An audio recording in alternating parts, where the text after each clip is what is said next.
From the top of the charts to the dusty $1 bin and everything in between, it's time for another review on Life to Labyrinth.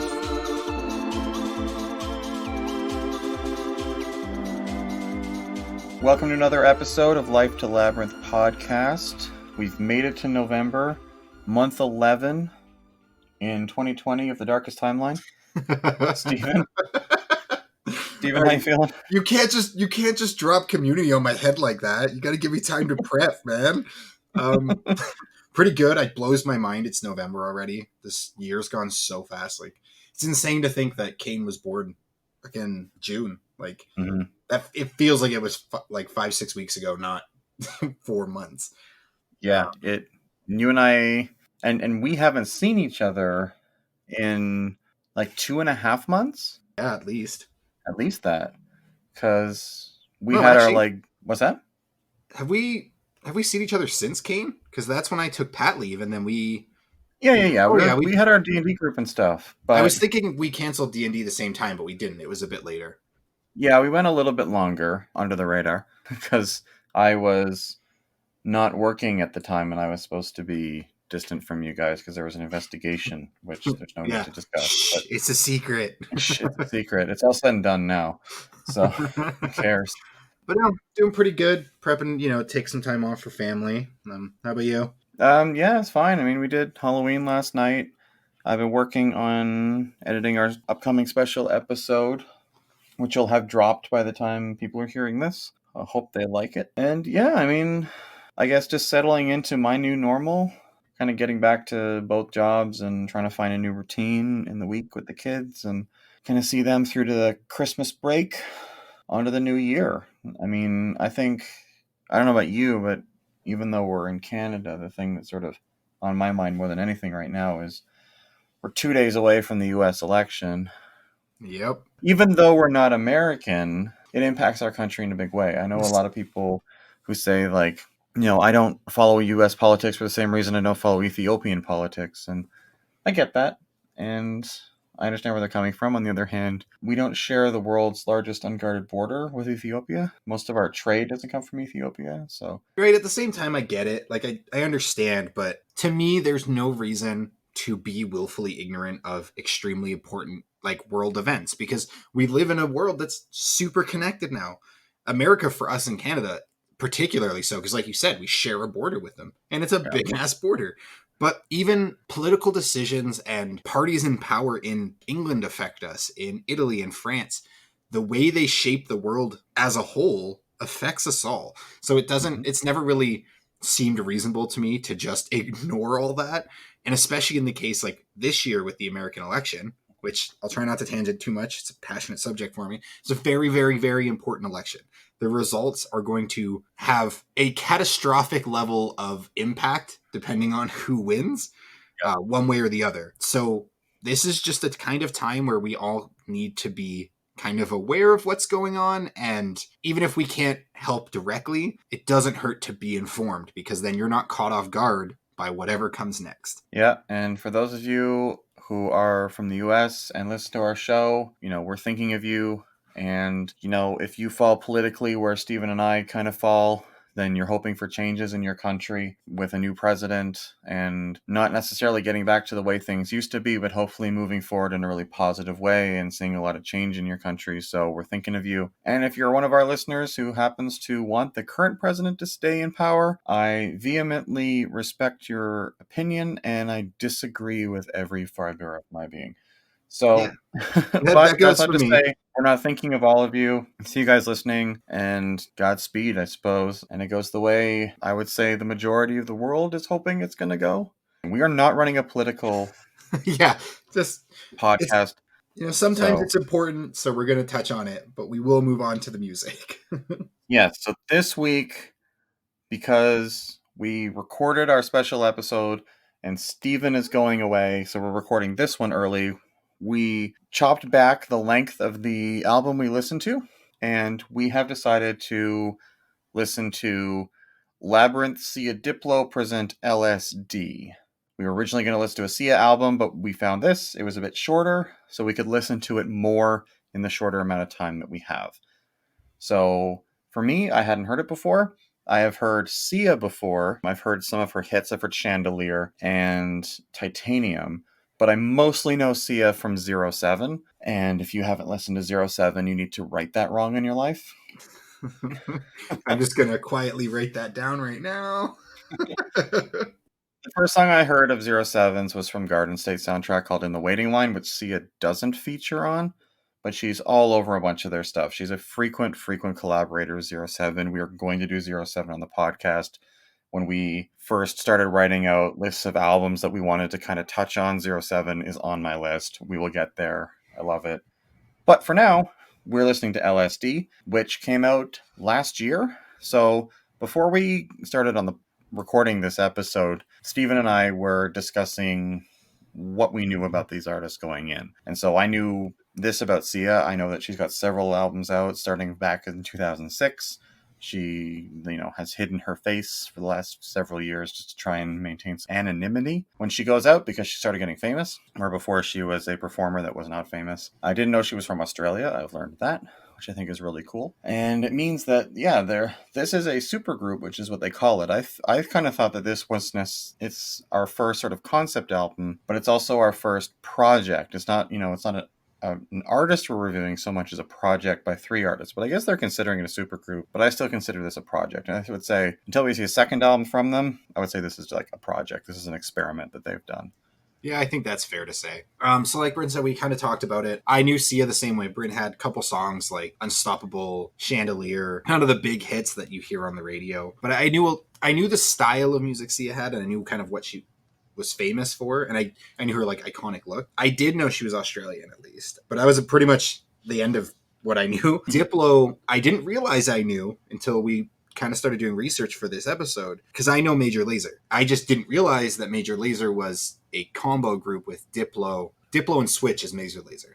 So doing research, I learned Diplo's been around writing songs forever. He's been in several like collab groups, but he's written for like Snoop Dogg, Shakira, Beyonce, Bieber, Deontay, Chris Brown, 2 Chainz, Usher, like list goes on and on and on. Diplo's really been making a huge impact behind the scenes as a producer. And we'll get into kind of how I felt about that on this album after. But yeah, so Diplo's been, and I couldn't even find the record of the first song Diplo was credited with because Diplo started as like a DJ. But in 2004, Diplo worked with MIA, which was their first like big collab.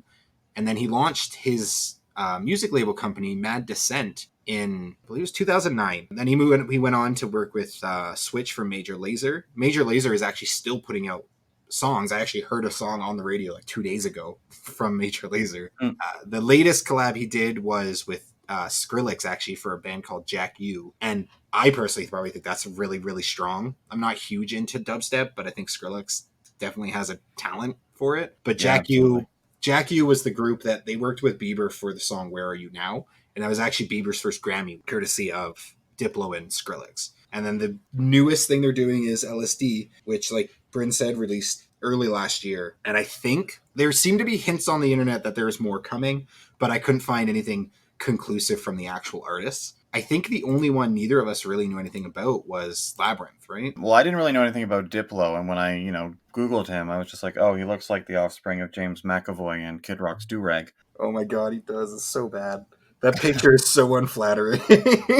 Yes, sure he's a very attractive man. There's certainly some pictures of him, but yeah, I was like, did we need another Kid Rock looking dude? But he's obviously a very talented man. No, I knew nothing about either of them. I'd heard of Diplo, like I'd heard of the name, but the only person I knew of in any way, shape, or form of the 3 of them was Sia. And again, I've been largely removed from her career since she was in 07, like aside from what was on the radio when I sort of listened to the radio. Most of my experience of Chandelier is, I think, just my kids watching Gotcha Life videos where they listen to it. Yep. And so she's a fantastic singer, but I gotta mention, like, did you notice that her voice seems like it gives out at times? No, actually, I gotta say I didn't. Okay, maybe it wasn't so much on this album. I know when I was listening to the album that we were originally going to do, which is the one with Chandelier on it. I think it's like 1,000 Fears or something like that. Yeah, that was the We'll, original we'll, plan. we'll swing back to it another time because it's a good album. I listened to it a couple of times through. It was good. It's definitely worth doing on the podcast. It sounds like she's got vocal polyps or something because like her voice will be really powerful and then it'll just like drop off. And she didn't do that in 07 when I heard her like when she was younger. So she's been active and singing now long enough that it's quite possible that she's developed vocal polyps, Yeah, maybe. which would just like stop your vocal cords from vibrating sometimes. Like you can hear it, and Freddie Mercury had them at the end of his life, and you in their later concerts, like in '86 and stuff, you can hear like when he tried to push his voice, sometimes it would just cut off on him, or his voice would crack and stuff. It's because he had polyps on his cords, and it's risky to get them removed. Julie Andrews tried to get them removed quite famously back in the '90s, and basically hasn't been able to sing since because it went sideways. But it sounds like she might have polyps or something, but it also could be vocal choices, and I'm not sure because it's either she's developed this vocal style as part of her development as an artist, in the same way that like Michael Jackson developed his hiccup. Yeah. But I don't know. It's just something I noticed, mostly in headphones. Like I've noticed that like it sounded like her voice was giving out at times, but it seems like if her voice was giving out, she'd go back for another take. But I don't know. I genuinely don't know. But it's just something I noticed. Yeah. No, it's cool that you noticed it because I hadn't noticed it at all. Actually, I had a note. I don't know if I mentioned which song it was on, but I had a note on my little pile here about how there was a couple times in this album. Actually, I found the like length of the notes they were holding kind of indulgent, just a little longer than they need to be, to the point where like it would break me out of the song almost because it felt like it was interrupting the flow. Oh yeah. So I would say, if anything, I kind of noticed the opposite problem, but that might even be it. It might be that extra kind of drag at the end that I was hearing might be that almost like fall off you were thinking of. Maybe. Yeah. I don't know. It's just something I noticed. Maybe it's something I'm going to listen to more if I listen to some more of her stuff. Just more of like an interest sake, or I might Yeah, research it or look into it. But yeah, just something I noticed about her voice. But she's been singing long enough that it's quite possible she's developed them. yeah, and she's really known for that extreme like high note belting, Yeah. which is, if not a causation, there is at least a correlation between that style of singing and development of polyps later in life. Mm-hmm. So moving on, just a quick kind of, wouldn't be fair to not talk about it. I did a bit of research on Labyrinth. He's only been around since 2009, actually, so relatively new. But in that time, I guess like I'd say Labyrinth's probably biggest success is that he composed the score for the HBO series Euphoria that Zendaya's like the spearhead of. I think essentially Euphoria is essentially all of Zendaya's kind of little brainchild. And I know for a fact the Euphoria won a Primetime Emmy for the soundtrack. So at the very least, Labyrinth has got an Emmy under his belt. Oh yeah. Looks like he first appeared as an uncredited guest on a British rapper's album in 2010. That single debuted at number 1 on the UK chart, though, and number 70 in Australia. After that, oh wow, he's actually worked with quite a few. So it looks like he's worked with Dizzy Rascal and James Corden. And then 2010 to 2012, he signed on with, is it Psycho or Sicko? I always forget how it's pronounced. SYCO. I think it's Simon Cowell's record label. Okay. So yeah, after the chart success with that like kind of uncredited single he was on, he actually was able to sign with Cowell's label and start writing and releasing his own music. Mm-hmm. But one thing I found interesting about Labyrinth is actually most of Labyrinth's success came as a producer before it came as a performer. Oh yeah. So a lot of his resume and track record is actually producing albums for not a ton of big names, not in the way that like Diplo was, but I know like Ed Sheeran had come up a couple times for his productions. I think he released, his second single was also with Tinny Tempo, which was the British rapper he was uncredited with. And that was debuted at 2 on the UK chart and first week sale of 115,000 copies. Wow. Yeah, so that he started making dents with that. And then he's been working on his second studio album since 2013, writing with Ed Sheeran. And then looks like in 2016, wow, he worked with Mike Posner. Mm-hmm. And Posner had that huge hit and then disappeared forever until he had another hit about how much it sucks to have a hit song and then fade away. I think Mike Posner is actually really talented. I think he's a really good producer. I just wasn't a huge fan of his music. But yeah, apparently he performed a duet called To Be Human with Sia on the Wonder Woman soundtrack. And It was Labyrinth and Sia, from what I could tell. It's hard to find anything concrete, but it looks like Labyrinth and Sia were collabing together, and then they sent an invite to Diplo, looking for a kind of a third voice. And I think Labyrinth wanted a more hands-on experience. He wanted to be a more of a performer for the album. So I Yeah. think they brought Diplo in to do a lot of the like heavy producing on it. Though if you look at the stats for the album, it actually looks like Diplo and Labyrinth are credited as producers on every track. So Oh yeah. either way, like you had kind of said, I think it's more a project than a super group because we don't really know those involved. But looking at their like sales histories and their kind of track record in the industry, they're clearly a big deal behind the scenes. And it's kind of a shame looking at it that we don't see that as consumers. Hmm. But saying that, I think they did pretty good work with this album. I wasn't sure what to expect kind of in any way coming into it. Just because, yeah, I only really had a passing knowledge of Sia and nothing on the other two beyond kind of name recognition at most. Okay, so we sort of talked about changing up our format a little bit and going song by song by song. So where do you want to start? Well, I figured, why don't we start with kind of just what's your like general impression of the album? Like positive, negative, was there anything about it that kind of made it a highlight or took you out of the album?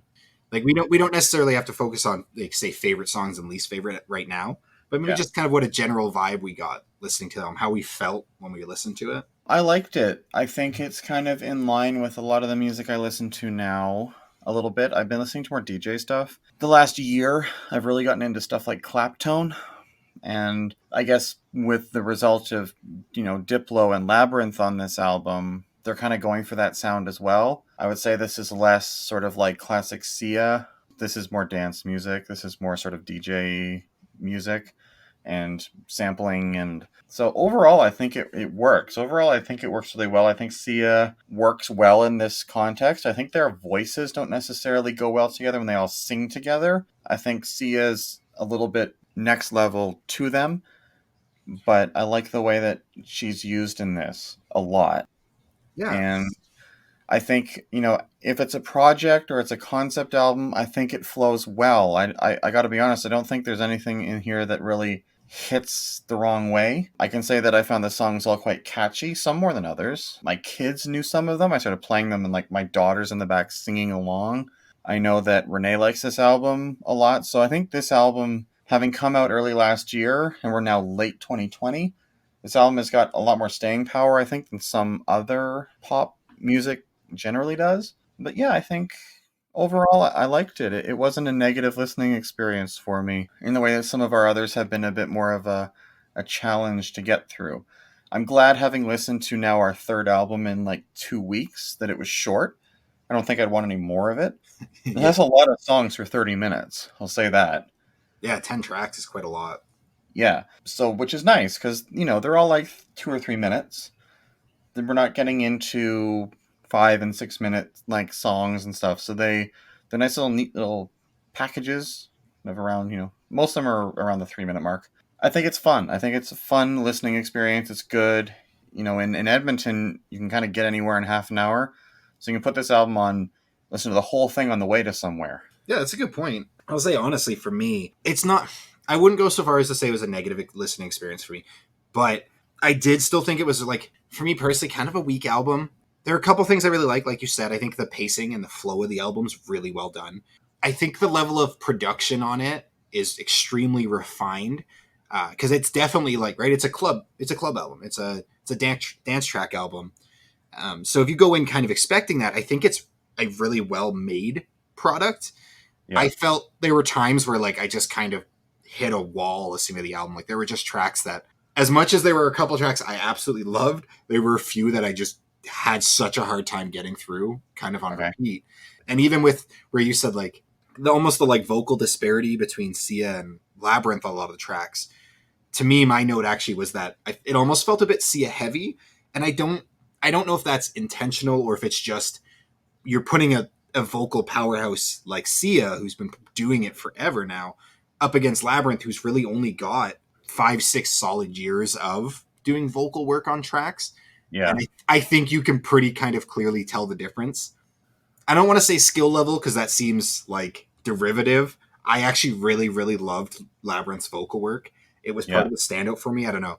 I think it's part of his flow. Part of it is his little bit of an accent he's got. But I also just love the sound of his voice. It just felt to me like there was a bit too much Sia as far as how much each got singing time. sure.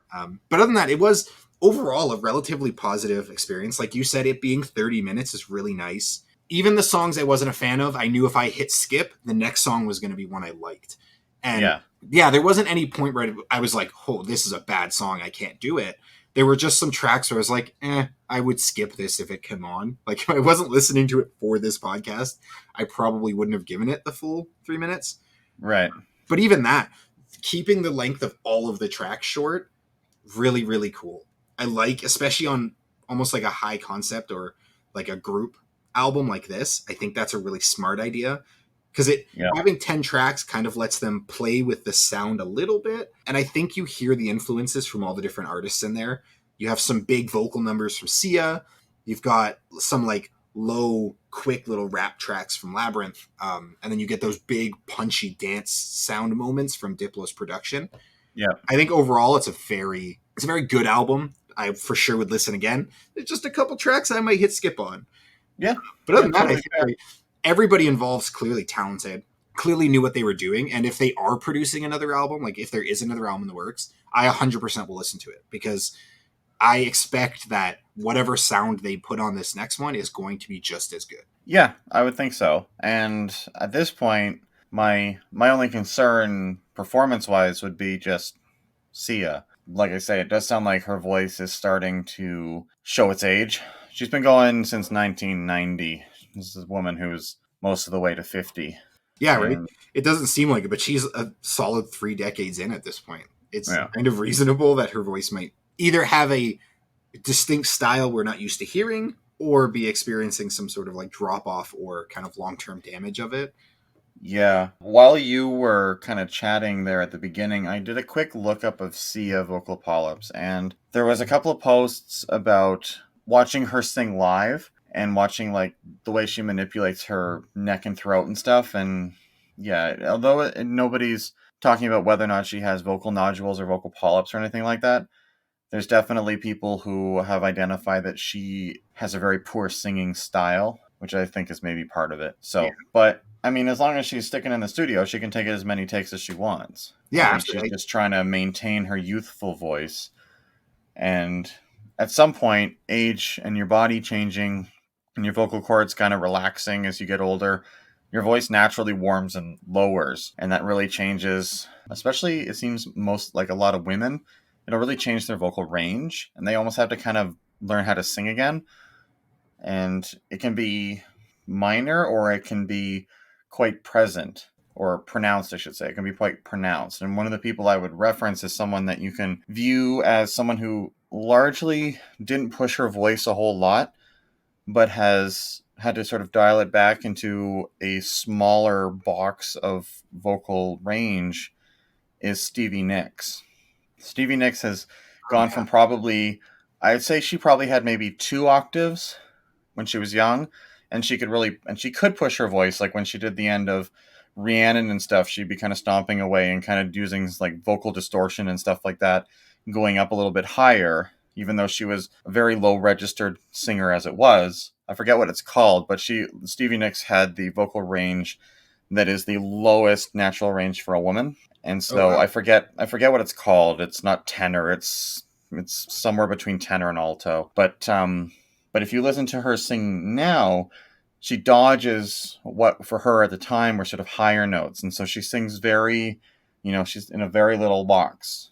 She's still maintained quite a lot of her vocal power, but her vocal range is really gone. And she's someone that didn't have much to begin with anyway. And I think Yeah. Sia is trying to push herself to maintain her youthful, high belting voice, and she's keeping it, but she's also probably never had to work in the way that she does now. Like since 2015 when she broke through, or I guess it would have been 2013 when she broke through with Thousand Forms of Fear, when Chandelier came out.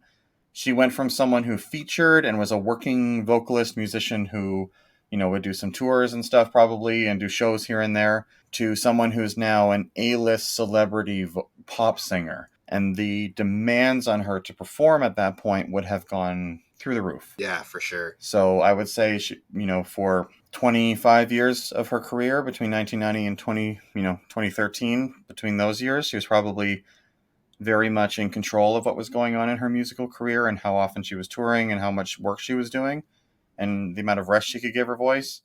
And then all of a sudden in 2014, she broke through as a solo recording artist with her sixth studio album, 10,000 Forms of Fear, which debuted at #1 with Chandelier. And all of a sudden now she's on every talk show probably performing Chandelier, which is a big song. So it's not like, she was having to push her voice a lot. So I don't want to get too deep into my vocal analysis of Sia because I'm not a vocal coach or a vocal singer, or I should say a vocal coach or a vocal teacher or a vocal analyst or anything like that.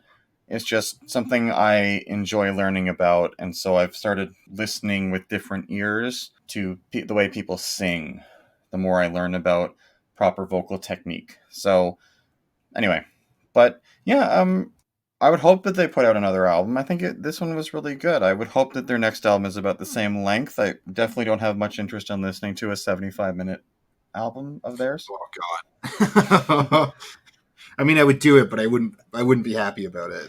Yeah, I think kind of this sort of mini song EP, 30 to 40 minutes, I think is kind of, it works for them. I think it's enough because by the end there's not really a whole lot of there's not a whole lot of musical difference between one song and another, as much as some are slower and some are a little bit more emotional, or one or the other of them takes more of a lead vocal presence on it, or it's more, like you say, of a DJ producer performance. I think they're not gonna have that like country song in the middle, or they're not going to be really going for, a real proper songbird, like we would call it, right? Like they're not going to try and drop you out of it to go really, really to the left. Yeah. Actually, that's a pretty good segue because I realized I made a mistake earlier. I said Diplo's label was called Mad Descent. It's not. It's Mad Decent, okay. Which I actually think is a way better name.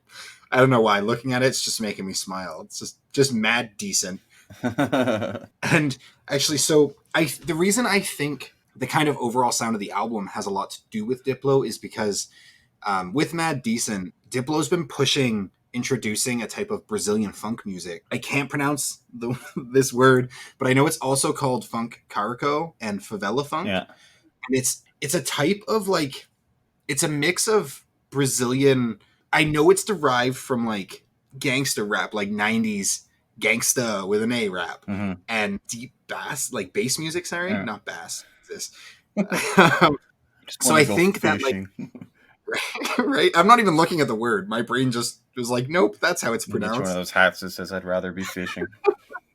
Yeah, so it's a mix of that like Brazilian funk and a type of Angolan dance music called kuduro. And I think that this album has a very unique sound to what would normally just be your kind of typical electronica element. I wouldn't have ever found the words to describe it. All I can say is go listen. There's just a very specific way that the electronic component sounds throughout this album. And I get the feeling that's a very strong like Diplo input. Like I imagine he's using the opportunity to keep pushing those kind of newly developed or lesser known types of dance music, which I mad respect for. I think that's really cool. And actually one thing I learned, which I didn't realize, is that one of the people signed to his label is the artist Bauer. I hope it might be Bauer. It's 2 A's. I don't know how to pronounce it. But it's the artist who released Harlem Shake, which I'm sure everybody remembers from 5-6 years ago, was just the entire internet for like 3 straight months. And then also firefighters and cops for some reason. I digress. So yeah, actually, apparently Mad Decent is the label that Harlem Shake got produced on. So if nothing else, clearly they know how to produce a catchy song. Yeah. And yeah, I really liked that it's got that. It felt familiar enough as electronica, like even tracing its roots to like Daft Punk or The Sign, but having a more modern feel to it. I think it's blended really well with tracks that have deeper, slower tracks, which you wouldn't normally see as a combination. So I thought that was a cool way to kind of spin the genre and give us something a little bit unexpected from it. I would hope if they were to do another album, it would be a different. I would love if they stuck to that same kind of overall theme of sound, but made it a different sound.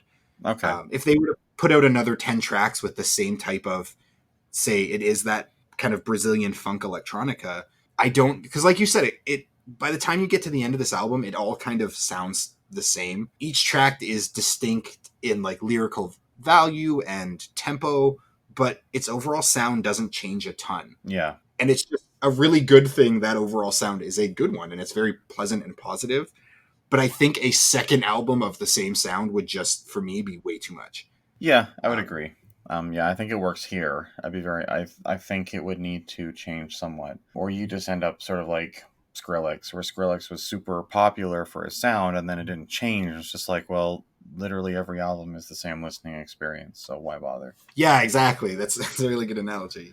So Right, I'm not faulting them for it on this one, but I hope we don't see more of the same in the future, because I think a big part of the power to this album and the strength of their talent is that they delivered something familiar enough to be fun and engageable, but also different. Like I couldn't personally find or think of another album or another artist that produced a sound quite like this one. yeah. And I really like discovering new types of music. That's one of my favorite things. It's part of why I really loved this concept of a podcast with you, Mm-hmm. was finding new sounds that I didn't realize I liked. It just also happens that this is the kind of sound I would grow tired of quite quick. Like I said, 30 minutes is almost like the perfect album length for this for me. Yeah.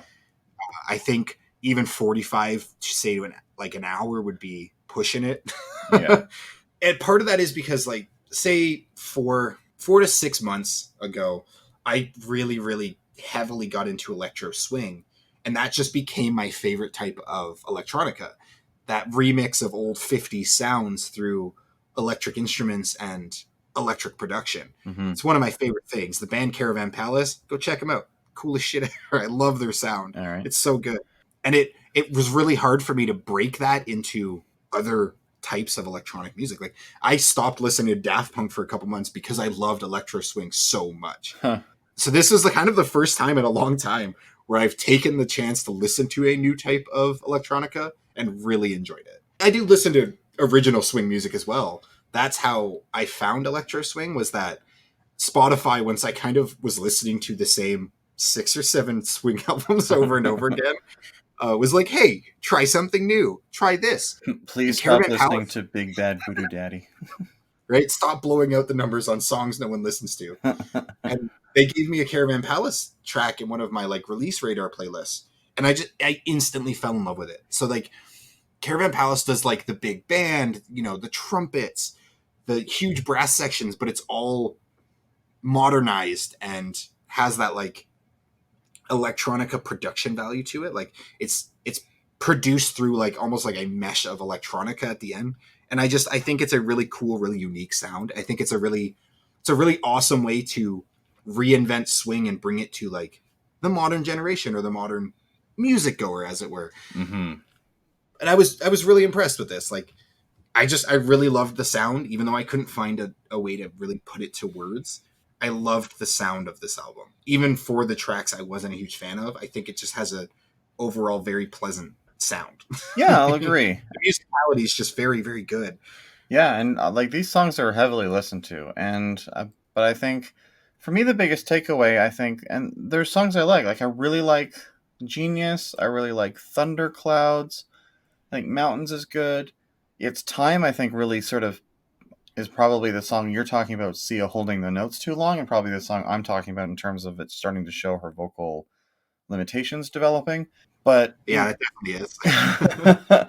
I find that there wasn't a song that kicked me out of this album, but there was moments where like the opening, the very, very like first 2 bars of Genius sound exactly like The Show Must Go On by Queen. And I was just like, oh, now I want to listen to that song. Whatever Genius became, and it's decent, I was just like, oh, no, I just want to hear, like, I was expecting to hear this Queen song, which is like their last big statement as a group with Freddie Mercury.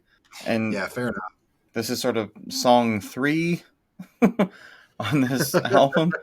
So I don't know. I find stuff like that, but like I thought Thunderclouds was really good. Mountains I thought was really good. I would say probably those are the two songs on this album that are going to end up on my playlist, I would say. But Yeah, actually, I totally agree. Like Genius is actually what we'll just get into it. Genius is what I listed as my favorite. I love the tempo. I love the lyrics. I love Labyrinth's like that almost like slow rap that it kicks off with. I really, really, really, really dig. are you talking about you're talking about the one that does not feature Lil Wayne? Yeah. Sorry, the original, not the remix. Okay.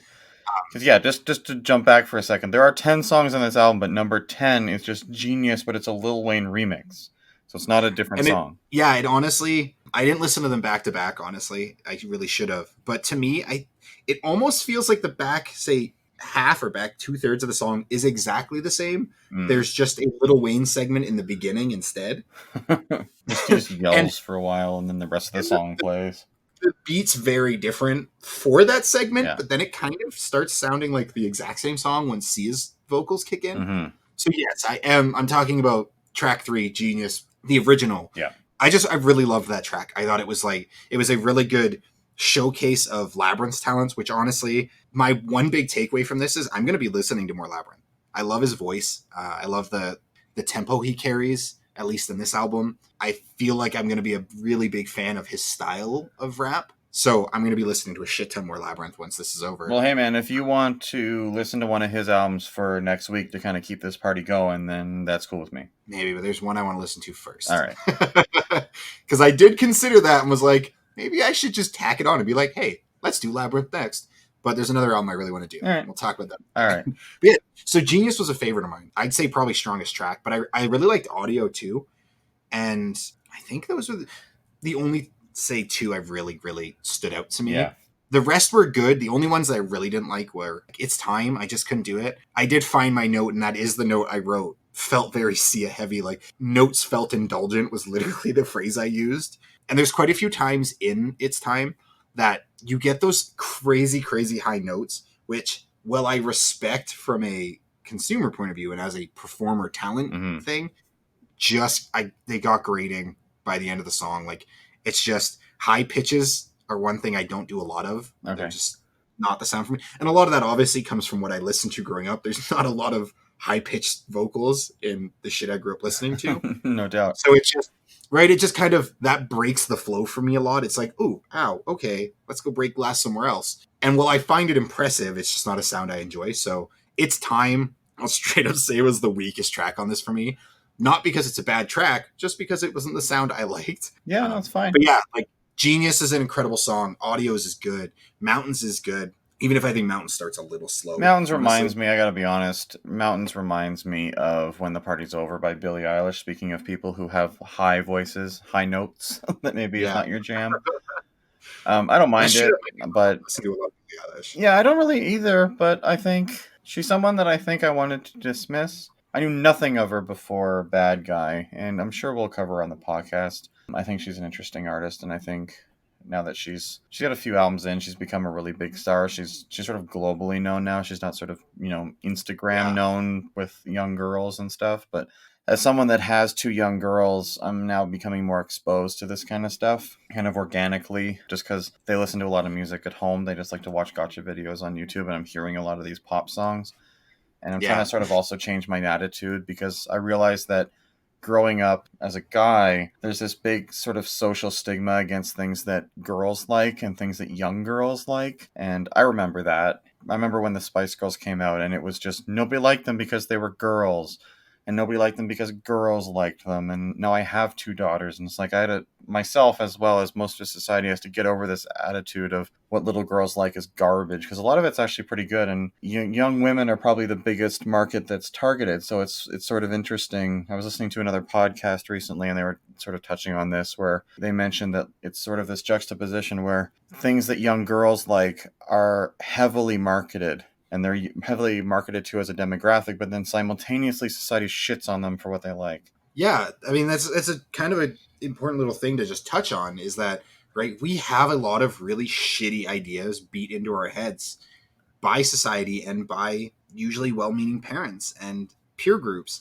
And one of the hardest things to do is to break yourself of that type of conditioning. And actually, like, that's been almost like my personal goal the last couple of years is to slowly push through all those shitty little barriers I've had in my brain for so long I don't realize they're there.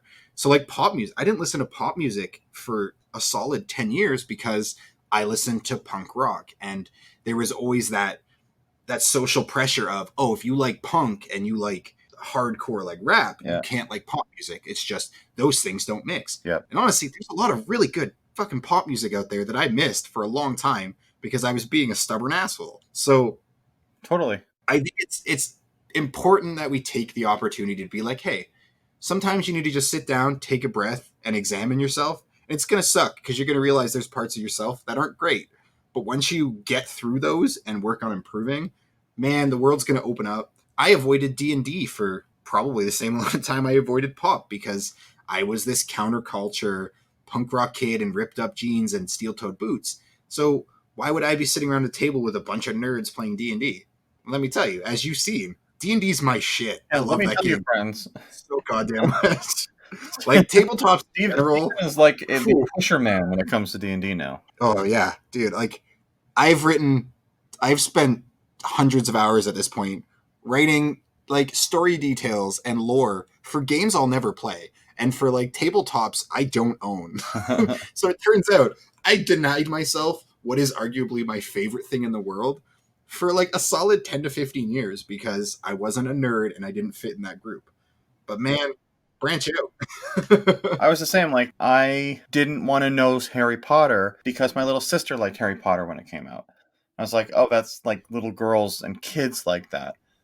And Mhm. Harry Potter's great. It's Yeah, not, dude. we discussed it, I think, in one of the last couple of podcasts. We discussed, you like Harry Potter, but I liked Star Wars. I still like Star Wars better than Harry Potter, but I think Harry Potter's great. My oldest daughter is reading through all the Harry Potter books with her mom, and then we're sort of subsequently watching the movies, and it's great. It's a great sort of magic world and stuff, but it's just sort of having to sort of look inward at yourself, where you have to, I had to admit to myself the reason I never watched Harry Potter is because my little sister liked it, not because it was bad, not because anybody told me it was bad, not because anybody said anything one way or the other. I just saw my sister had the books. I didn't want to like what my sister liked. I didn't like Harry Potter, and I find for pop music and stuff like, rap music, I'm sort of really guilty about that as well, because there's a lot of rap music that I don't want to know about. I think the difference is that I've been exposed to a lot more of it, and I think it's just my taste.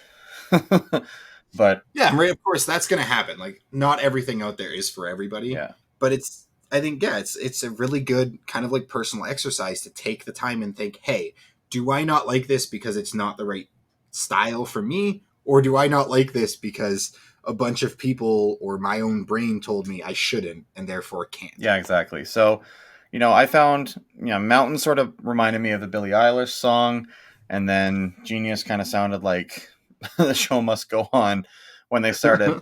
But I think, I got to enjoy this album more because my kids liked it. They weren't telling me to turn it off. They weren't like, what's this? Which they have been with some of the other stuff we've listened to.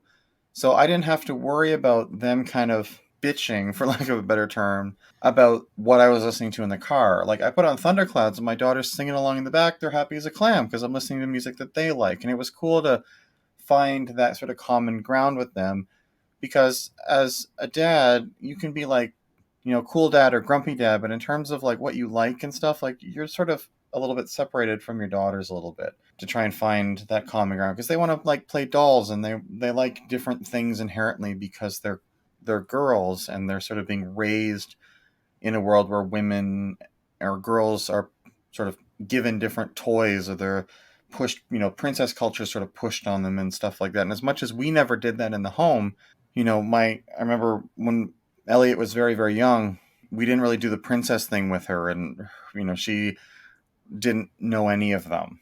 And then she went to daycare for the first time, and all of a sudden her favorite princess was all of them. Yeah. So, and as someone with two boys, like, it's not something that, unless you have more children and one or some of them happen to be girls, that it's not going to be part of your life necessarily. But it's a separation that you sort of feel as a dad, where you want to relate to them and find some enjoyment in stuff that they like. So this was cool for me in that because I was getting something out of it, but I was also able to see them enjoying it and enjoy it through them, and then we could listen to music together as opposed to them asking me for something that I didn't particularly want to listen to, and so I was putting it on for them, or I was putting something on and they didn't want to listen to it, but they realized that maybe today's not the day to tell dad that you want to listen to something else. Like, we actually could enjoy this together, which was neat, and I really liked that. So Yeah, that's really awesome. I'm really glad you had that. So, like you kind of touched on, right? One of my boys is 4 months old. There's no really opportunity for disconnect there yet. But with John, I I experience it in a different way because I'm shocked to no one, I'm sure, extremely introverted, right? Like I spent most of my life completely content with having a very small group of people I talk to. I would rather spend most of my days like playing video games, reading books. Social interaction exhausts me really quick. Like holla. the analogy I've always used, right? Like I've said it to, a therapist when I had one, and I use it with both John and Danielle, is that I have like, say, a well of empathy inside me that I can pull water out of only so many times a day to truly sympathize and understand. Yeah. And at some point that well runs dry. And it just, unfortunately, once it's dry, I can't fake it. And that's not technically true. I faked it for a long, long time because that's just how you survive in, especially in school. You just pretend that you're like everyone else, right? We all did it. But as an adult, I still do it. Yeah. So as an adult, I'm learning to just not do that anymore. When I've had enough, I'll tell people like, "Hey, I'm really sorry. I need a break. It's been too much. It's been a good time, but I'm overwhelmed and I'm out. My well's dry." Well, that speaks to the big full-bodied sigh that I hear you do every time we end recording. Like, is Yeah. he Okay. To be upset fair, with me? It's like, oh no, you're just as introverted as I am. And it's like, oh, I made it through that conversation. All right. yeah. So like, Can I go be right, this quiet now? podcast has been like a weird experience for me because being this like outgoing and loud and just even talking this much, I talk more in our podcast than I probably do most of my days. Yeah. And I really enjoy it. And I really enjoy talking about like music in particular because that's a subject I'm passionate about. Yeah. But yeah, absolutely. By the time we're done recording, my brain's like, all right, let's shut down. We're running emergency power here and the generator's dying. 100%. Yeah, I can relate completely to that. So I'm John, 100% introvert. Yeah, but yeah, John, go ahead. John, on the other hand, yeah, sorry, just before I No, lose no, my no, own no. Go train. ahead. Go ahead. John, on the other hand, gets a lot of his personality from his mom, and John's mom was extremely extroverted. John is high energy, big volume, constant movement. Like he's always engaging with something new. He's always coming up with cool new ideas and sharing them with us. And I really, really love it. And I love that he has that passion and that joy for just about everything he experiences in the world. But just sometimes it's too much for me, right? And thankfully, me and his mom, because we had John so young, really lucked out that we were able to raise him in a kind of almost super progressive way. So we're really, really, really like honest with John. So like there are days where I'll be like, "Hey, buddy, that's really cool, and I really like that you love it, but Daddy just doesn't have the energy to be as excited as you do about everything." Every day, like a couple times a day, I'll ramp up and meet him, but by the end of the day, I have to be honest with him that I can't do it, and it breaks my heart to have to do that.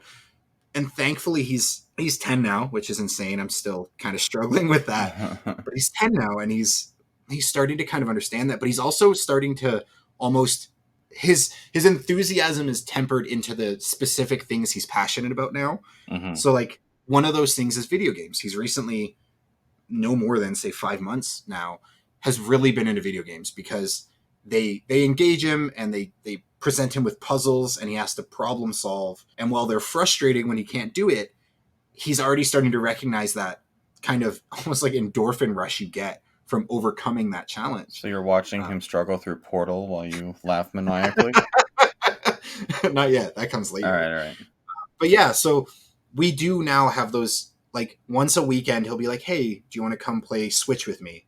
And we'll play Mario, or we'll play, it's Mario, his Yoshi game. He's super into Mario right now. But yeah, he'll be like, "Hey, do you want to come play Mario with me?" So we'll play together for, even if it's 30, 35 minutes. So I recognize the kind of feeling you get when you finally have that moment where you can truly have a bondable moment with your child. Like it doesn't feel forced. It doesn't feel like either of you is putting on a show or asking for, it doesn't feel like anybody's compromising Mm-hmm. in order to enjoy that time together. So I understand that aspect of it. But yeah, right, like John kind of loves everything, like video games, books. He plays dolls, he plays with cars, he loves science experiments. We're just really fortunate we have a super kind of outgoing That's kid. cool. He sounds, yeah.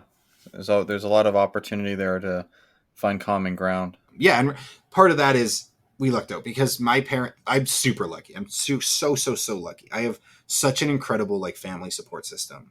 And growing up the way we did, my parents were always super supportive of whenever we got the opportunity to try new things or do new things. Mm-hmm. So we've always grown up with that mentality, but even more so, my parents try their best to not get involved in our parenting at all. So they always are there. They're always there to support us and be like, hey, if this is how you're thinking about doing it, that's not a super great way. So maybe try this. But as far as like how we raised our kids, they've never even accidentally kind of enforced those kind of like shitty societal standards on our kids. Mm-hmm. So John was this incredible conflux of incredible coincidences that led to having that ability to like John will go out and wear pink. He doesn't give a shit. Like if he thinks a dress is cute, he would wear a dress. And he's at the age now where he recognizes like he's gonna get picked on for it, and that sucks. So right, he's at the age where he's informed enough to decide like, hey, do I want to wear this to school, for example, and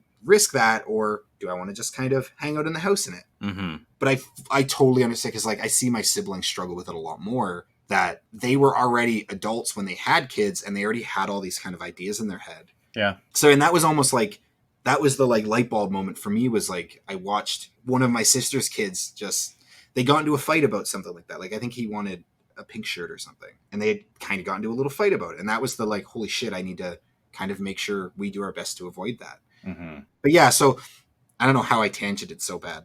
This is also another really like, this is a really passionate subject for me. I think it's super important. Fuck societal gender roles. Yeah, totally. Trans people are people. Respect their genders. JFK, or not JFK. Wow, I've been watching too much Clone High. J.K. Rowling is a TERF, so fuck her. But Harry Potter is still good. Yeah. That's my summary of all the shit I just talked about I wasn't supposed to. But no, it's really awesome that you got to have that moment with your daughters, because I recognize that almost like unparalleled joy you get from having a truly bondable moment. Yeah. And I imagine it's even more so when you have those struggles where your kids don't have a lot of the same passions as you do, or the same hobbies. Yeah, well, I wasn't able to really weasel Star Wars into any of their likes. My youngest daughter, maybe a little bit. Liam was never really interested in Star Wars. Elliot's not really. Winnie is a little bit, but Winnie's also the kind of kid that, like, wants everyone to be happy. So she's the kind of kid that will, like, let's watch Star Wars because she knows that I like it. I think she's like me that way. Yeah. One of these kids has to be a little bit like me. They can't all be like their mom. Not that she's not a lovely person, but it's like...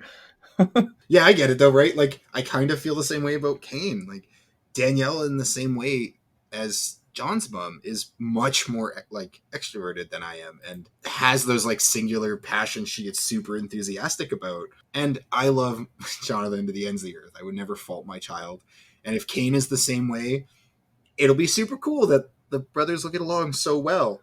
But it would also be kind of nice if he had a little bit of me, so we could I wouldn't have to have waited or struggled so hard to find common ground. Yeah. Like, he's worth every second of effort. But it would be nice to not always have to put in effort to find common ground with my kid.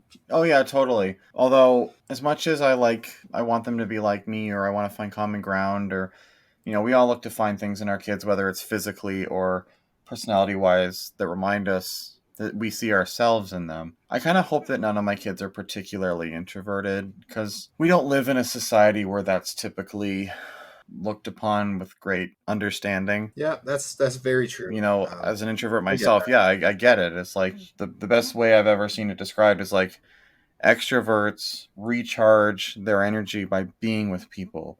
Introverts recharge their energy by being without people, or at least without people that they don't choose to be with. Yeah. So, I don't know. I think, and I see it in Elliot, where she's struggling because she feels like she doesn't have a lot of friends. I would argue she does, but she probably doesn't have a lot of friends compared to, quote unquote, the popular girls at school. Because Elliot's one of those people who's struggling with her weight, and the older she gets at school, the more that becomes a problem. Yeah. We don't give a shit about it. We're very body positive. Renee and I are both people that have struggled with our weight our entire lives. We come from families where people struggle with their weight. Unfortunately, we have 3 kids. 2 of them don't seem to have this struggle with their weight. Elliot has a lot of struggle with her weight. She's been podgy her whole life, ever since she started gaining weight as a baby. When she was born, she was sort of undernourished because we didn't realize things about, her being breastfed. Renee unfortunately just didn't make enough to sustain a child. We didn't know that at the time, so Elliot was kind of starving. But so we switched to formula, she started to, gain weight a lot. And doctors were all like, oh, well, it's because you're giving her soy formula because she had a milk allergy and it's got a lot of sugar in it. But, we feed our kids for the most part. We feed them all, girls especially, the exact same. They eat the same meals. They have more or less the same amount of exercise. Their lives are very similar. Liam, at this point, he lives a different life. But the girls are living the same life for the most part. They go to, daycare together. They go to school. They have recess. We pack them the same lunches for the most part. Like, Winifred is very thin and Elliot is not. And she's struggling with that. But so I hope that she, personality-wise, doesn't sort of become more introverted because she's afraid of being around people, or she's judging herself. Like, I don't know. This episode of talking about this electronica rap album has turned into a lot of us waxing wise about being parents. And Yeah, like this dance album really got out of hand. Yeah. So I think I'm just gonna sort of hard cut, smash cut, as my friend Brendan likes to say, smash cut. To us talking about the album again. I like this album. I'm gonna kind of offer my closing comments because we talked about not going song by song. I would say high points for this album for me. Yeah, definitely. Thunderclouds Mountains, I would say, are high points for me. I like Its Time, but I think I like Its Time because it feels more like an old 07 song a little bit. It's more of a Sia song, I would say. Genius is good. Yeah, so kind of closing thoughts, we'll say, for me, was that, like, Genius was my high point for sure. I really also enjoyed Audio. I liked No New Friends. No New Friends almost had this, like, Lizzo style up-tempo beat to it. I really dug. I thought it was just a really fun track. Let's just take a minute to fist pump for Lizzo. Yeah, right? The thick women in my life and family, like, thanks, Lizzo. Lizzo's the shit. Lizzo's a hero. Lizzo, having a daughter that's struggling with her weight, Lizzo coming out, like, fuck yes, Lizzo. 100%. Lizzo, thank you. Thanks for being a voice for all the thick ladies out there. Lizzo, keep doing you. It's good fucking shit. You're a goddamn hero. Yeah, so my low point was Its Time. I think it's just not the right sound for me. I think it dragged on a bit much. Like, that was the one where you said it sounds like a very Sia track. I thought it was a bit too Sia heavy, so that's at least in line. Yeah. And that's the one where I'd said, like, the notes just feel like they go on just a little too long sometimes. Mm-hmm. Other than that, I think I really enjoyed the album. I think the Lil Wayne remix of Genius, well, not a whole lot different, was a taste of a rap-inspired kind of spin on the sound of this album, and that's what I want their next album to be, honestly. I would love a heavier rap influence. Oh, yeah. A little bit more Labyrinth in it. Yeah, I'm a big fan of Labyrinth, I'll be honest with that. More Labyrinth, more of that, say, mid-2000s to around 2010, like, club rap, yeah. I think would be a really, really good addition to the way this album is produced. I wouldn't want, like, I'm not talking, 90s grime rap, because that's a whole different ballgame. But I think Lil Wayne did add a fun aspect to it. I think if they were to produce more, having that sort of influence in it would be a good thing.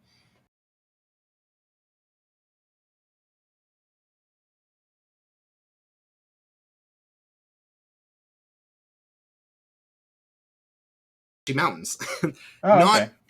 Not because the sound of the track itself is all that different, but Mountains has such a slow, like, quiet start that more than once listening to this album, I genuinely checked to see if if Spotify was still working or my headphones were still plugged in, because it just, I don't know, it's just something, every single time I hit that song, that, like, really quiet intro just threw me out. And it's not a bad thing. I think it's a really good I think it fits the song itself very well. Mm-hmm. And I don't think the song as a whole it's not like some albums we listen to where it's you hit a dead stop and it just changes. Mm-hmm. Like you said, it's not a country song in the middle of a rap album, but it just, every single time I hit the beginning of that track, it it just kind of stopped me for a second. I was like, oh shit, yeah, right. Mountains is just a much slower starting track. And I don't know. I don't have one. I don't think there's enough songs. I don't think there's enough variety in the album. And although there's 10 songs, it's only 30 minutes. Nothing really kicks me out of it. It's Time, maybe, but It's Time also feels like just a fine closing song. Like it's not placed funny where it kicks you out of the flow of the album. It's just a closing song. Same way, that's part of why I didn't like It's Time too, because I found It's Time had a really kind of slow intro to it, where you said that was the kind of the closest thing to a songbird you kind of had. But yeah, overall impression, I really liked it. I thought it was really cool. It's a really new. I wanted to say it's an experimental sound, but I don't think it is. I think it's just a new sound to me. It's just a type of music I've never really encountered before. But I really enjoyed my first time listening to it. I'm really impressed by Sia's ability, as I always am. I found a new artist I'm for sure going to be following, Labyrinth. And Nice. honestly, like Diplo, if Diplo was the main producer on this album, I'll probably keep an eye out for stuff produced by Diplo. Like it's a really solid product. I think all around it's just really refined. Nice. Well, we're gonna wrap up. I would say, I'm just trying to think of like other ways that we can sort of like rank these albums in some way or another. And I've been thinking like we listen to it all the way through.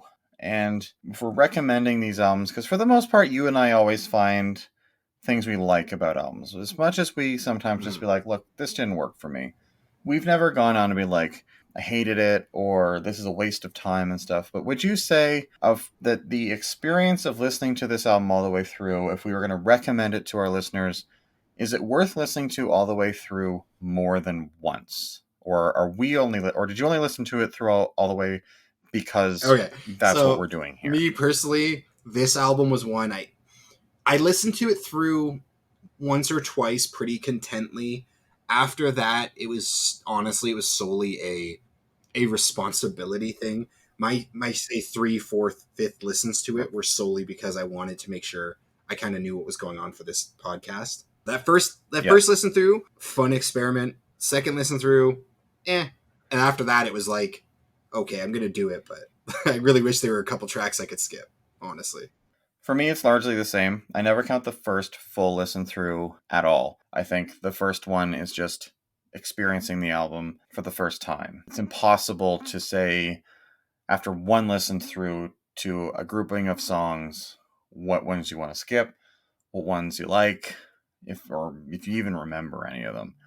So I would say, yeah, it's worth a couple, but I would say as an entire package, it's not worth putting on and listening to all the way through. As much as at the beginning, I could say you can put this on and kind of get and you listen to the whole thing by the time you get to where you're going. I would say there's a few tracks in here that I would pull out and put in a playlist and jam that, but this isn't an album that I'm going to be like front to back. I can listen to any song and enjoy it.